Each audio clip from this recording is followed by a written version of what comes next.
नमस्कार, बनकर farmer YouTube channel तुमचं मनापासून स्वागत। आज मी तुम्हाला दाखवत आहे काळ्या मातीचे बेड। जास्त करून लाल मातीचे बेड असे बनवले जातात।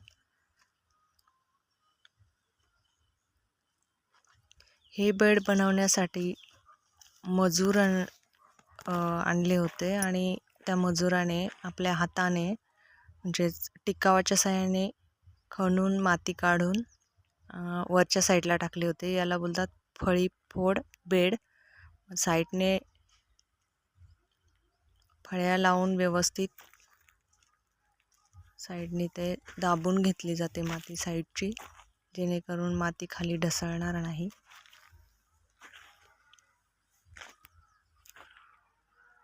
पहिली मोकळ्या मातीसाठी पाणी सोडलं जातं। माती ओली झाल्यानंतरच मधल्या साईडनी 2 दोऱ्या बांधून हा मधला गॅप, सगळी माती गॅपची उचलली जाते आणि दोन्ही साईडने दोन्ही बेडवरती टाकली जाते। आणि मग फळीने साईडच्या ह्या साईडला तुम्ही बघता, ह्या ज्या कोरा आहेत त्या साईडला फळीच्या साईने असे दाबून घेतले जातात। व्यवस्थित असे उंची ठरली जाते त्याची, त्या उंचीतच ते बनवले जातात। नवीन असाल तर चॅनलला सबस्क्राईब करा, लाईक करा, शेअर करा। थँक्यू।